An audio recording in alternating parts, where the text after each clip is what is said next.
দেখে যেন মনে হচ্ছে স্বর্ণ দিয়ে বাঁধানো কোনো এক প্রতিমা, কিন্তু না, এই প্রতিমা তৈরি হয়েছে সোনালী ধান দিয়ে। আসন্ন দুর্গাপূজায় ভক্তদের উৎসব বাড়িয়ে দিতে একটি একটি করে ধান বসিয়ে এই আকর্ষণীয় প্রতিমা তৈরি করেছেন নাটোরের এক শিল্পী। এক একটি সোনালী ধান দিয়ে শিল্পীর সুনিপুণ হাতে তৈরি দেবী দুর্গার ব্যতিক্রমী এ প্রতিমার নজর কাটছে। এমন প্রতিমা তৈরি করতে পেরে খুশি প্রতিমা শিল্পীরাও।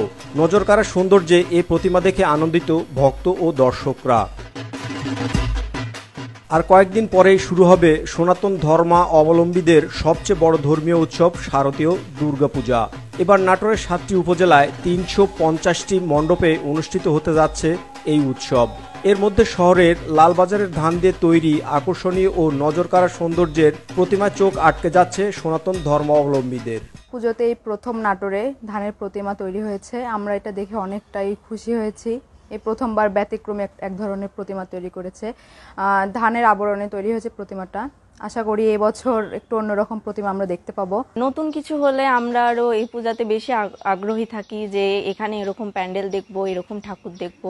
তাই এবার ধানের ঠাকুরটা সবার কাছে আকর্ষণ, তাই জন্য আমরা এটা দেখার জন্য অনেক এক্সাইটেড। বাংলাদেশে এই প্রথম নাটোরে এরকম একটা প্রতিমা তৈরি হয়েছে ধানের, যেটা দেখে আমরা অনেক খুশি, পাড়ার সবাই খুশি হয়েছে এই প্রথম এই প্রতিমা দেখে। নাটোরের লালবাজার রবি সুতম সংঘের উদ্যোগে এই প্রতিমা বানিয়েছেন শিল্পী বিশ্বজিৎ পাল। বাঁশ কাঠের ফ্রেমে খড় সাজিয়ে মাটি বসিয়ে প্রতিমা নরম থাকতেই বিশেষ কায়দায় একটি একটি করে সোনালী ধান বসিয়েছেন তিনি। স্বাভাবিক যে প্রতিমা তৈরি হয় সেভাবে তৈরি করি।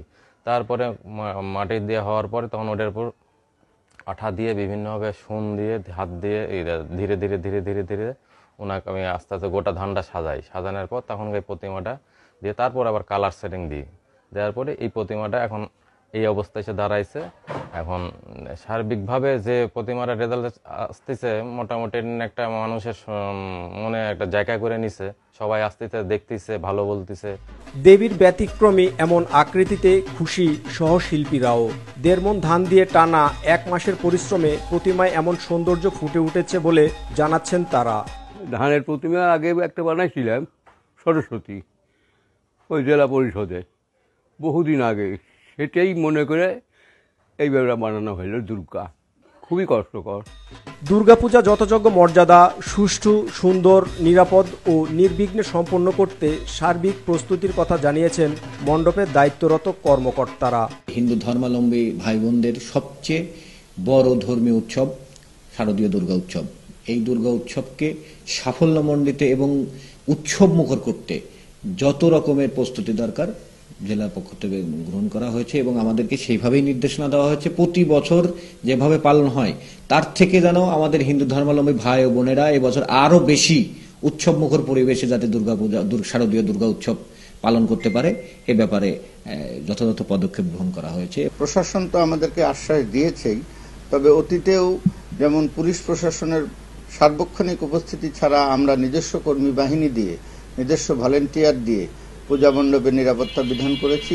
এবারেও তার ব্যত্যয় ঘটবে না।